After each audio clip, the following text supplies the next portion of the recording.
Jake Morrison should have been dead 3 days ago, but somehow his body continued to function despite the lethal radiation exposure.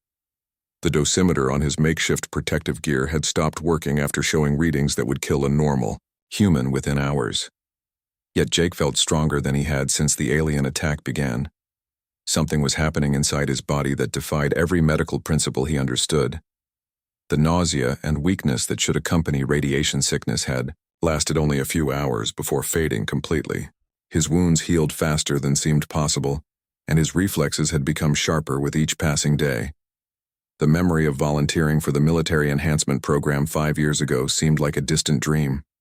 The doctors had explained that experimental nanotechnology would be introduced into his bloodstream to improve healing and physical performance. Jake had signed the papers without reading the fine print because the pay was excellent and the risk seemed minimal. Most volunteers had experienced minor improvements in healing speed and stamina before the nanobots became dormant in their systems. Jake had felt no changes at all and assumed the experiment had failed in his case. The military doctors had seemed disappointed, but assured him that the nanobots were completely harmless. Now those tiny machines were keeping him alive in conditions that should have killed him days ago. The radiation that flooded Section 7 was spreading throughout the ship, but Jake could move through contaminated areas without his protective gear. His body temperature had increased slightly, and his eyes seemed to gather light more efficiently in the darkened corridors. The Vextar warriors were becoming more aggressive in their search patterns. War Commander Kreshtal had arrived 2 days ago with additional troops and new scanning equipment. Jake had intercepted enough of their communications to understand that his continued survival was causing problems for the alien leadership. The word they used to describe him had changed, from stubborn to something that seemed to mean impossible or unnatural. Several alien warriors had been found dead in areas where no human should have been able to survive. Their reports to the command ship spoke of a ghost that struck without warning and disappeared into the radiation zones. Jake had learned to use the ship's damaged systems as weapons in ways that surprised even him. The medical bay's surgical laser had been converted into a portable cutting tool that could slice through alien armor. Environmental controls became traps that could flood sections with deadly gases or superheated steam. His most successful ambush had occurred near the main power coupling, where 3 alien scouts had been investigating unusual energy readings. Jake had waited in the ventilation shaft above their position and dropped improvised explosive devices made from power cells and medical supplies. The explosion had destroyed a significant section of the corridor and eliminated all 3 targets. The ship's computer system had recorded everything that happened during the ambush. Jake discovered the security footage while searching for information about the nanobots in Dr. Amy Peterson's personal files. The chief medical officer had hidden detailed research about the enhancement program in her encrypted personal logs. According to Dr. Peterson's notes, the nanobots were designed to activate during extreme stress situations when the host's survival was threatened. The tiny machines could repair cellular damage and enhance physical capabilities far beyond normal human limits. The program had been discontinued because several test subjects had experienced psychological changes that made them unsuitable for military service. Jake studied his reflection in a broken mirror and noticed that silver traces had appeared under his skin along his arms and neck. His eyes had developed a faint blue glow that became more noticeable in complete darkness. The changes were subtle but unmistakable evidence that something fundamental was happening to his body. The psychological effects mentioned in Dr. Peterson's research were more concerning than the physical changes. Enhanced subjects had shown increased aggression and reduced emotional responses to violence. Jake monitored his own behavior carefully and noted that killing the alien warriors no longer bothered him as much as it should. War Commander Kreshtal had established a command post in the ship's main conference room and stationed guards at every major intersection. The alien leader seemed to understand that the lone human represented more than just a survival threat. Jake had become a symbol of human resistance that could not be allowed to escape. The intercepts of alien communications revealed that news of Jake's continued survival had reached other Vextar ships in the area. The warrior caste considered it a matter of honor to eliminate the human who had killed so many of their kind. Failure to complete this mission would bring disgrace to the entire attack force. Jake used this information to his advantage by making his presence known throughout the ship. He left messages written in the alien language on walls near his ambush sites. The words were simple phrases that questioned Vextar superiority and mocked their inability to capture a single human. The psychological warfare was more effective than direct attacks because it spread fear and uncertainty among the alien troops. Several warriors had requested transfer to other assignments rather than continue hunting through the radiation-filled corridors where death could come from any direction. The ship's communication array had been damaged during the initial attack, but Jake believed he could repair it with parts from other systems. The transmission to Earth would require several minutes to complete and would certainly attract every alien on the ship to his position. However, the data about Vextar weaknesses was too important to remain trapped aboard the New Frontier. His enhanced abilities would give him advantages that normal humans could not possess, but Jake knew the odds remained heavily against survival. The nanobots had made him stronger and faster, but 12 alien warriors still occupied the ship and their weapons could kill him regardless of any technological enhancements. The decision to attempt the transmission came as Jake discovered that a massive Vextar fleet was approaching Earth's solar system. The intercepted communications contained enough tactical information to confirm that humanity had perhaps weeks before facing a full-scale invasion. The data he carried could mean the difference between victory and extinction for his entire species. Jake gathered his improvised weapons and checked the power levels in his makeshift equipment. The nanobots in his bloodstream pulsed with energy that he could feel flowing through his enhanced nervous system. His body had become a weapon as much as any tool he carried, and the aliens would learn that humans could adapt to survive in any environment. The clicking footsteps of Vextar patrols echoed through the corridors as Jake began moving toward the communication array. His reflection in the darkened windows showed a figure that looked human but possessed capabilities that transcended normal biological limitations. The enhancement program had created something new, and the aliens would soon discover what that meant. War Commander Kreshetal would face an enemy unlike anything in Vextar military experience. Jake Morrison had become the human who refused to die, and that refusal was about to change everything. 2 weeks had passed since the alien attack began, and Jake Morrison had become something that existed beyond the normal limits of human biology. The nanobots in his bloodstream had transformed his cellular structure in ways that Dr. Peterson's research had never predicted. His reflexes operated at superhuman speeds, and his body could survive in environments that would instantly kill baseline humans. The silver traces under his skin had spread to cover most of his arms and torso, while his eyes now glowed with a blue light that was clearly visible in darkness. Jake could see perfectly in conditions of complete blackness, and his hearing had become sensitive enough to detect alien heartbeats through thick metal walls. Sleep was no longer necessary as the nanobots provided energy directly to his enhanced nervous system. War Commander Kreshetal faced a situation that had no precedent in Vextar military history. 37 elite warriors had been eliminated by a single human who seemed to possess impossible abilities. The reports from surviving troops described an enemy that moved like smoke and struck with the precision of their finest assassins. The alien commander had requested additional reinforcements from the Vextar High Command, but the response had been humiliating. His superiors questioned how an experienced war leader could be defeated by one member of an inferior species. The disgrace would follow Kreshetal for the remainder of his military career, unless he could eliminate the human threat. Jake had successfully repaired the long-range communication array using components salvaged from throughout the ship. The transmission to Earth had required 47 minutes to complete and had sent every piece of tactical intelligence he could gather about Vextar technology and military capabilities. The data included detailed scans of their weapon systems and structural weaknesses in their ship designs. The response from Earth Defense Command had arrived 6 hours later with news that changed everything Jake thought he knew about the war. The Vextar invasion fleet was larger than anyone had expected and would reach Earth's solar system within 3 weeks. Humanity was preparing desperate defensive measures, but the odds of survival remained minimal without additional intelligence. Jake learned that he was not the only enhanced human still alive in Vextar-controlled space. 7 other research vessels had been attacked during the same coordinated offensive, and at least 2 more enhanced subjects were believed to have survived their encounters. The nanobots seemed to activate only under the most extreme survival conditions and created abilities that varied between individuals. The knowledge that other enhanced humans might be fighting similar battles gave Jake a sense of purpose that transcended his own survival. He was part of something larger than himself, and his actions could influence the outcome of humanity's struggle for existence. The data he continued to gather about alien tactics and technology was being transmitted to resistance cells throughout occupied space.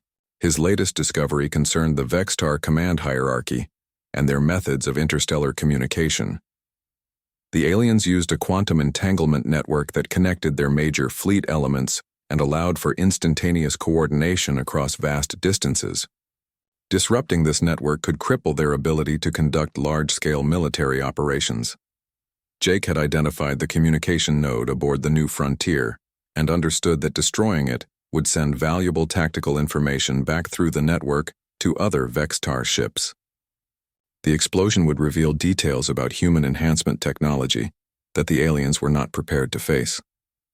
Fear and uncertainty would spread through their ranks as reports of impossible human abilities reached their command structure. The plan required Jake to reach the heavily guarded communications center and override the safety systems that prevented cascade failures.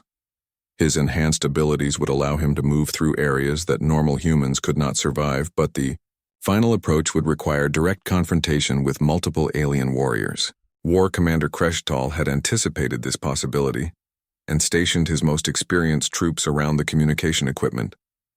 The alien leader understood that the human would eventually attempt to sabotage their strategic assets.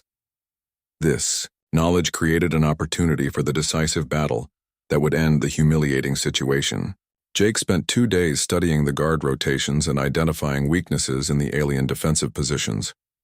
The enhanced pattern recognition abilities provided by the nanobots allowed him to calculate complex tactical scenarios with the efficiency of a military computer.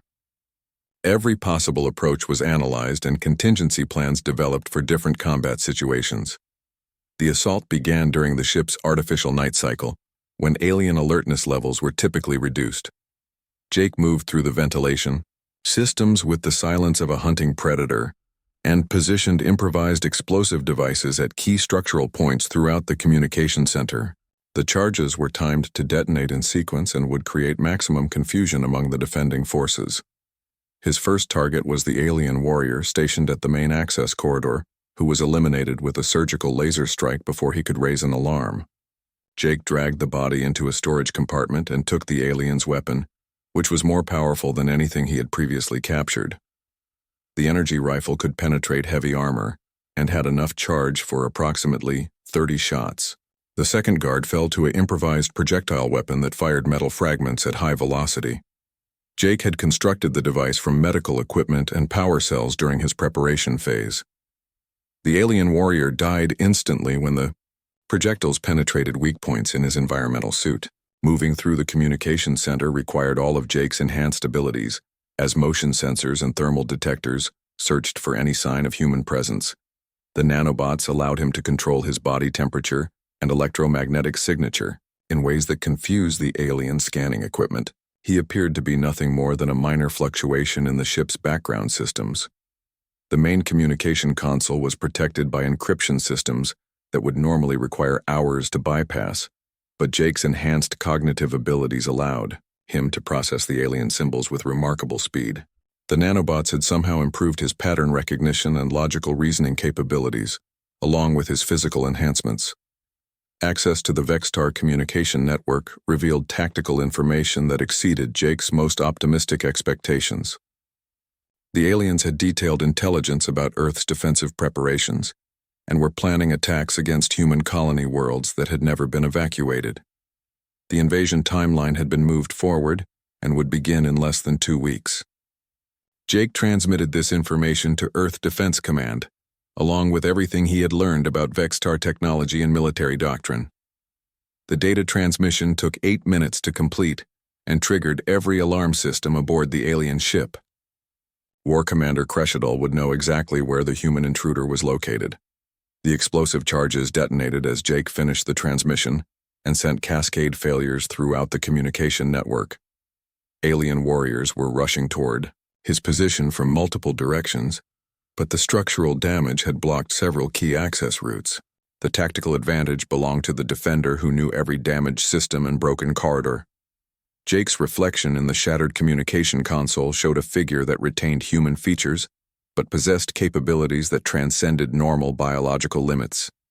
The nanobots had created something new, and the aliens were about to discover what humanity could become when survival was the only option. The battle for the communication center would determine whether Jake Morrison continued his impossible survival, or finally faced the death that had been stalking him for 2 weeks. Jake Morrison moved through the damaged corridors of the new frontier, with the fluid grace of a predator that had learned to hunt in an alien environment. 3 weeks had passed since the Vextar attack began, and only 5 alien warriors remained aboard the research vessel. His systematic elimination campaign had reduced War Commander Kreshetal's forces to a handful of increasingly desperate survivors. The nanobots had continued their transformation of Jake's cellular structure and neural pathways. His reflexes now operated at speeds that allowed him to dodge energy weapon fire, and his enhanced senses could detect alien movement through multiple deck levels. The silver traces under his skin had formed complex patterns that seemed to pulse with their own internal rhythm. His latest ambush had eliminated 2 Vextar scouts near the engineering section, using a trap constructed from plasma conduits and magnetic field generators. The aliens had entered the area searching for the humans' base of operations, but found only death waiting in the shadows. Their screams had echoed through the ship's communication system and carried Jake's taunting message in broken Vextar language. War Commander Kreshetal had reached the breaking point of military disgrace as reports of his failures spread throughout the Vextar fleet. A single human had destroyed over 40 elite warriors and turned a routine occupation mission into a nightmare that would be remembered throughout alien military history. The commander's superiors had given him one final ultimatum to eliminate: the human threat or face execution for incompetence. Jake had learned enough of the alien language to understand their communications and knew that Kreshetal was planning something desperate. The intercepted transmission spoke of honor protocols and single combat challenges that seemed to be reserved for the most serious military situations. The alien commander was gambling his career and his life on one final confrontation. The challenge came through the ship's communication system as Jake was preparing another ambush in the cargo bay. Kreshetal's voice carried the formal tones of Vextar military tradition as he spoke the ritual words that demanded single combat between warriors. The alien commander was offering Jake the chance to face him alone without weapons or technological advantages. Jake understood that this was both an opportunity and a trap. The Vextar warrior stood 8 feet tall and possessed natural armor plating, along with 4 arms that could wield multiple weapons simultaneously. His species had evolved for physical combat, and Kreshetal was considered exceptional even among his own kind. However, the challenge also meant that the remaining alien troops would not interfere with the battle. The terms of the honor protocol required that both combatants enter the designated area armed only with traditional melee weapons. Jake would be allowed to choose from captured Vextar equipment, while Kreshetal would use his personal combat blade that had been carried through dozens of previous campaigns. The battle would continue until one warrior was dead or completely unable to fight. Jake accepted the challenge because it offered the fastest route to eliminating the remaining alien presence aboard his ship. His enhanced abilities had made him faster and stronger than any baseline human, but he had never tested these capabilities against a Vextar warrior in direct combat. The nanobots pulsed with increased activity as his body prepared for the ultimate confrontation. The main cargo bay had been cleared of debris and equipment to create an arena suitable for single combat. War Commander Kreshetal waited in the center of the space wearing only his natural armor and carrying the curved blade that marked his rank among the Vextar military hierarchy. His 4 arms moved in complex patterns as he performed the pre-battle ritual of his species. Jake entered the arena carrying a Vextar combat staff that he had modified with power cells from human equipment. The weapon was lighter than the alien original, but carried an electrical charge that could disrupt enemy armor systems. His enhanced reflexes would allow him to use the staff with greater speed and precision than its designers had intended.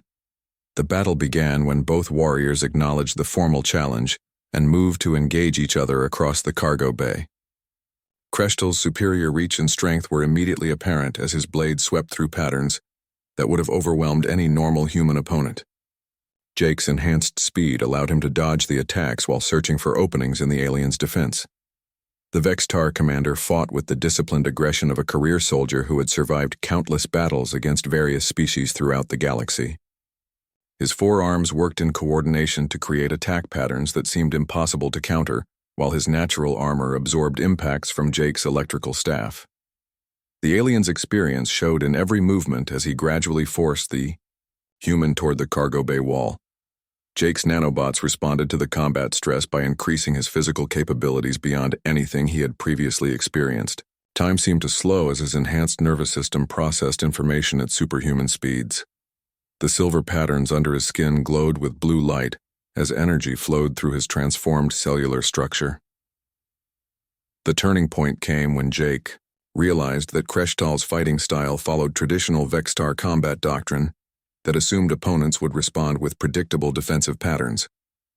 Human military training emphasized adaptability and improvisation over formal technique. Jake abandoned conventional staff work and began using the weapon in ways that confused the alien's tactical calculations.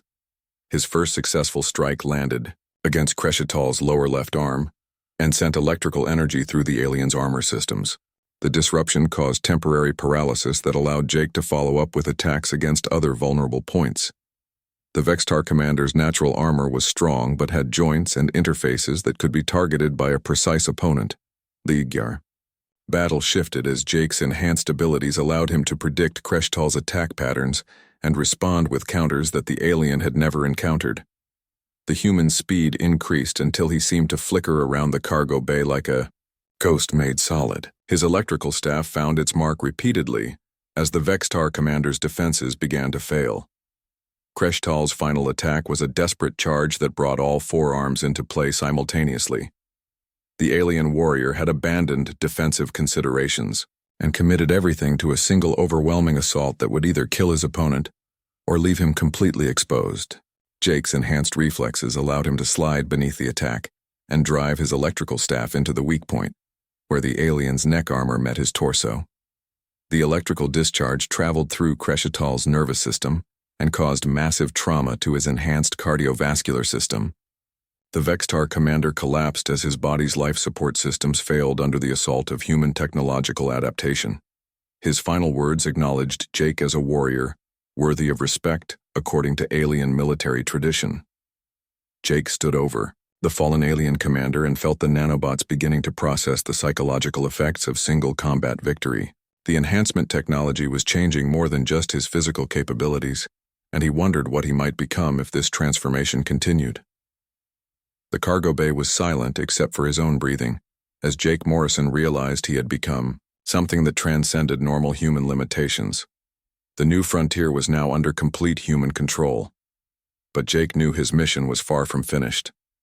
4 more alien warriors remained somewhere aboard the ship and would need to be eliminated before he could consider his next move against the Vextar forces that threatened Earth.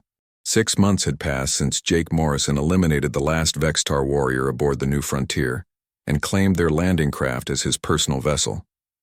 The enhanced human had become a legend whispered throughout alien space as reports spread of impossible encounters with a creature that seemed to possess supernatural abilities. The Vextar had given him a name in their ancient language that translated roughly as the Deathless Shadow. Jake's transformation had continued beyond anything Dr. Peterson's research had predicted. The nanobots had created a being that retained human consciousness and moral reasoning while possessing capabilities that transcended normal biological limitations. His body could survive in the vacuum of space for extended periods, and his enhanced senses could detect electromagnetic signatures across multiple star systems.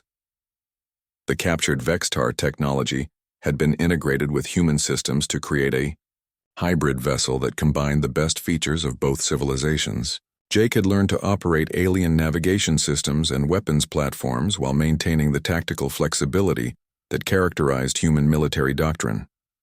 His ship moved through enemy space like a ghost that struck without warning and disappeared before retaliation was possible. Command Admiral Ben Hughes of Earth Defense Fleet received fragmentary reports of a human operative conducting deep space operations behind enemy lines. The intelligence transmitted by this unknown agent had proven invaluable in preparing Earth's defenses against the approaching Vextar invasion fleet. Several major alien offensives had been disrupted using tactical information that could only have been gathered from within enemy territory. Jake had established contact with human resistance cells on 7 occupied worlds and coordinated rescue operations that freed hundreds of prisoners from alien detention facilities. His presence alone was enough to boost morale among captured populations who had begun to believe that humanity would never mount an effective resistance against superior alien technology. The psychological effect of Jake's operations extended far beyond their tactical value. Vextar commanders throughout the occupation zones reported increasing incidents of equipment failure and mysterious attacks against isolated outposts. Their troops had become reluctant to conduct routine patrols in areas where the Deathless Shadow might be operating. Jake's latest intelligence gathering mission had revealed the location of the primary Vextar command vessel that was coordinating the final assault on Earth. The massive ship contained the invasion fleet's central communication node and carried the quantum entanglement systems that allowed instantaneous coordination across interstellar distances. Destroying this vessel would cripple the aliens' ability to conduct organized military operations.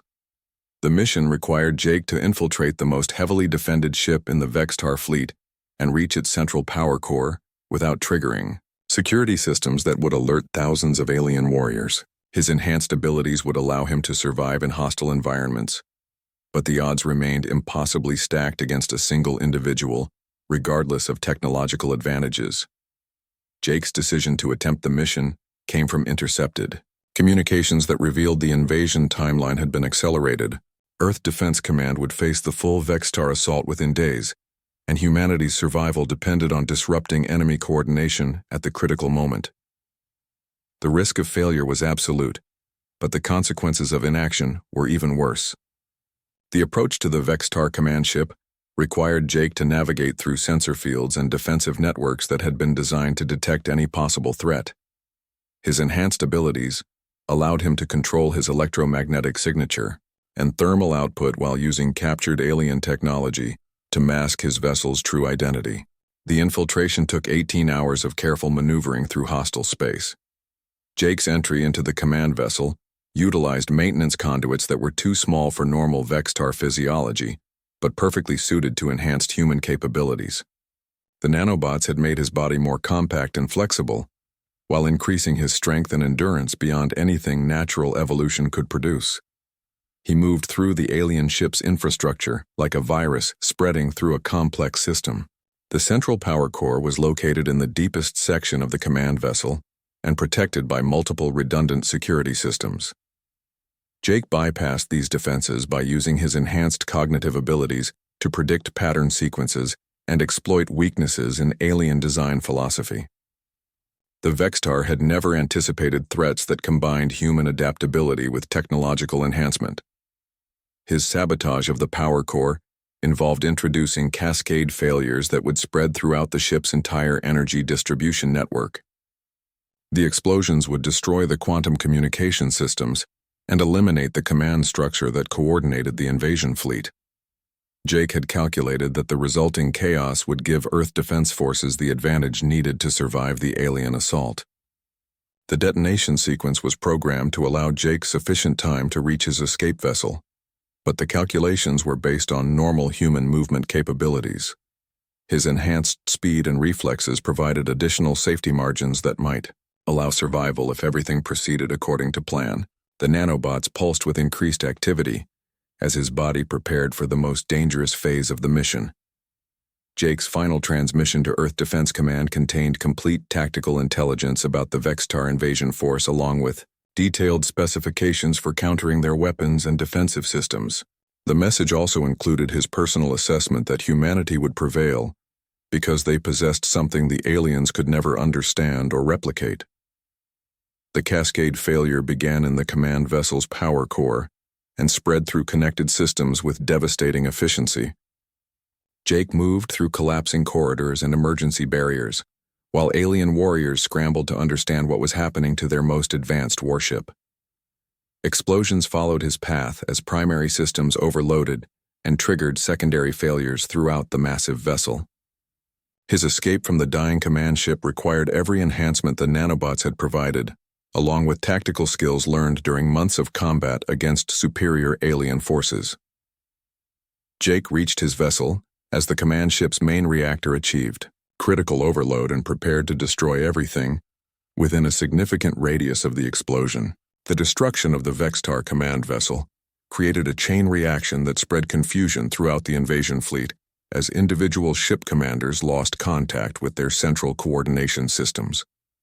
Earth defense forces launched their counterattack during the resulting chaos and achieved tactical victories that seemed impossible just hours earlier. Jake's final message to humanity was transmitted as his ship headed toward unexplored regions of the galaxy, where other alien threats might be gathering strength. His words carried the determination that had sustained him through impossible odds and transformed him into something beyond normal human limitations. He told them that Jake Morrison had completed his mission and eliminated the immediate Vextar threat to Earth. The enhanced human was now heading deeper into unknown space to ensure that no remnants of the alien fleet could regroup and threaten humanity again. His message ended with the declaration that would become humanity's battle cry in the years that followed. Jake Morrison had become the human who truly refused to die, and his legend would inspire resistance throughout the galaxy, wherever freedom faced tyranny and hope confronted despair. Jake Morrison crouched behind the twisted metal of what used to be a medical scanner and listened to the heavy footsteps echoing through the corridor outside. The alien boots made a clicking sound against the metal floor that sent chills down his spine. 6 days had passed since the Vextar attack began, and he was the only human left alive on the new frontier. The research vessel had been on a routine deep space mission when the alien ships appeared without warning. 43 crew members had been aboard when the first boarding party broke through the hull. Now Jake counted the seconds between each alien footstep and tried to control his breathing. His uniform was torn and stained with blood that belonged to both humans and aliens. The makeshift weapon in his hands had been crafted from surgical tools and power cells from damaged equipment. It would not win any battles, but it had kept him alive when the aliens came looking. Captain Lisa Warren had given her final order just before the aliens reached the bridge. Her voice still echoed in his mind as he remembered her last transmission. She had looked directly at him through the security monitor and said the words that now drove every action he took. The data core contained information that could save Earth and every human colony in known space. The footsteps stopped outside his hiding place and Jake held his breath. The Vextar warrior was probably using its thermal scanner to search for heat signatures. Jake had learned to use the ship's damaged environmental systems to mask his body temperature. The broken heating ducts leaked scalding steam that confused their sensors. 3 quick clicks came from the alien's communication device, and then the footsteps moved away. Jake waited another full minute before moving from his position. The medical bay had become his temporary base because the aliens avoided the areas with heavy radiation leaks. They seemed to have some fear of the dangerous energy that human technology produced. Moving through the darkened corridors required all the stealth training he had received during his military service years ago. Every shadow could hide an enemy, and every sound might bring death. The aliens hunted in pairs and used their superior strength to overpower any resistance they encountered. Jake had learned their patterns during the first 3 days of survival. They searched methodically and communicated through clicking sounds and low growls. Their armor was thick but had weak points at the joints and neck area. Most importantly, they seemed to think that humans were weak creatures who would surrender when faced with overwhelming force. This mistake had kept Jake alive when stronger and better trained crew members had fallen. The aliens expected humans to fight with honor and follow predictable tactical responses. Jake fought like a cornered animal and used every dirty trick he could imagine. The ship's main computer system was still partially operational, and Jake used it to track alien movements throughout the vessel. He had also discovered that the Vextar communication signals could be intercepted and partially decoded. Their language was complex, but certain words appeared frequently in their transmissions. The word that appeared most often seemed to mean something like stubborn or persistent. Jake took pride in knowing that he had become enough of a problem to earn a special designation in their alien vocabulary. Every day he survived was another victory against creatures that considered humans to be an inferior species. His engineering background had proven more valuable than any weapon training. The New Frontier was a research vessel filled with experimental equipment and prototype systems. Jake had learned to turn medical scanners into explosive devices and convert life support systems into deadly traps. The radiation leak in Section 7 had been his most successful creation. 3 alien warriors had entered the area before Jake triggered the containment failure. Their screams had echoed through the ship's ventilation system for several minutes before silence returned. The radiation levels in that section were now lethal to most known life forms. Jake moved toward the central computer core where the crucial data was stored. The information had been gathered during 6 months of deep space exploration and contained detailed scans of Vextar technology and military installations. If this data could reach Earth, it would give humanity the advantage needed to win the war. The aliens seemed to understand the importance of the data core because they had stationed guards near the computer center. Jake had been planning an approach for 2 days and had finally identified a route through the damaged sections of the ship. The path would take him through areas with dangerous radiation levels, but his makeshift protective gear should provide enough shielding. His plan was simple and desperate. Jake would reach the communication array and transmit the data to the nearest human outpost. The transmission would take several minutes to complete and would definitely alert every alien on the ship to his location. He would probably die in the attempt, but the data would reach its destination. The clicking footsteps returned, and Jake pressed himself against the wall as 2 Vextar warriors passed his hiding spot. They carried weapons that could cut through the ship's hull and moved with the confidence of predators who had cornered their prey. One of them stopped and turned its head toward Jake's position. The alien's breathing was loud and harsh through its environmental suit. Jake could see the glow of its scanning equipment as it searched for any sign of human presence. Time seemed to stop as the creature stood motionless, just a few feet away from discovery. Jake's heart pounded so loudly that he was certain the alien would hear it. After what felt like hours, the alien warrior rejoined its companion, and they continued down the corridor. Jake waited until their footsteps faded completely before moving from his hiding place. The close encounter had shown him that his luck was running out, and time was becoming his enemy. The decision came suddenly and with absolute certainty. Jake would make his move toward the communication array within the next few hours. The radiation flooding through Section 7 was spreading to other areas of the ship, and soon even his protected routes would become impassable. He gathered his makeshift weapons and checked his crude protective equipment one final time. The odds of survival were practically zero, but Jake Morrison had made his choice 6 days ago when the aliens killed his friends and crewmates. He would complete the mission or die trying because that was what humans did when faced with impossible situations. The clicking footsteps were moving away and Jake began his journey toward what would either be victory or death.